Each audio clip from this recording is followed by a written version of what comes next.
Welcome to Hindu news 9. Telugu నేలలోని కొన్ని ప్రాంతాలు దశాబ్దాలుగా ఒకే సమస్యతో సతమతమవుతున్నాయి. అవి ఉమ్మడి మహబూబ్నగర్, నల్లగొండ, కర్నూలు, అనంతపురం, కడప.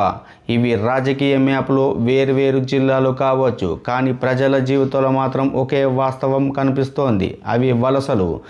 ఈ ప్రాంతాలలోని హిందూ, బీసీ, ఎస్సీ, ఎస్టీ శ్రామిక వర్గాలు సంవత్సరంలో 6 నెలలు గ్రామాల్లో ఉంటే మిగతా 6 నెలలు చేత పట్టుకొని హైదరాబాదుకో, బెంగళూరుకో, ముంబైకో, ఢిల్లీకో, గుంటూరుకో వంటి నగరాల్లో కూలీ పనుల కోసం వెళ్తుంటారు.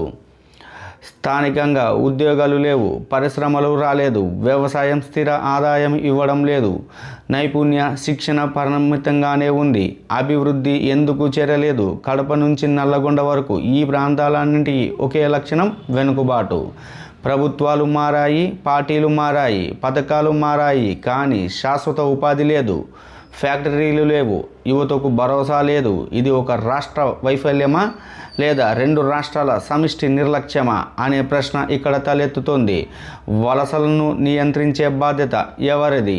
వలసలను ఆపడం అంటే బస్సులు, రైలు ఆపడం కాదు. గ్రామాలలోనే పని కల్పించాలి, స్థానిక పరిశ్రమలు తీసుకురావాలి, శ్రామికులకు నైపుణ్య శిక్షణ ఇవ్వాలి. ఈ బాధ్యతను ఆంధ్రప్రదేశ్ ప్రభుత్వం, తెలంగాణ ప్రభుత్వం ఇద్దరు కలిసి తీసుకోవాలి. ఎందుకంటే సమస్య సరిహద్దులది కాదు, జీవనదారులది. హిందూ శ్రామిక వర్గాన్ని కాపాడేవారెవరు? ఈ ప్రశ్న ఈరోజు స్పష్టమైన సమాధానం లేదు.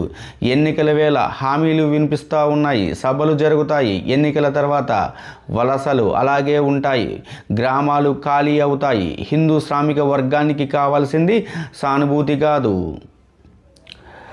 సిస్టమేటిక్ అభివృద్ధి.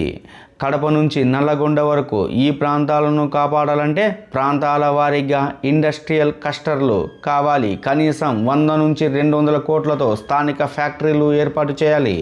హిందూ, బీసీ, ఎస్టీలకు స్కిల్ ట్రైనింగ్ ప్లస్ ఉద్యోగం గ్యారంటీ ఇవ్వాలి. 2 రాష్ట్రాల మధ్య ప్రత్యేక కోఆర్డినేషన్ కమిటీ కావాలి. ఇవి కాగితాలపై కాకుండా గ్రౌండ్పై కనిపించాలి.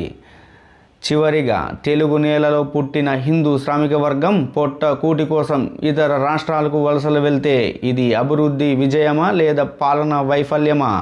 ఈ ప్రశ్నకు సమాధానం ప్రజలు కాదు, ప్రభుత్వాలే ఇవ్వాలి. హిందూ న్యూస్ 9 ప్రజల ప్రశ్న, ప్రజల పక్షంతో మాట్లాడుతుంది. జై హింద్, భారత్ మాతకు జై.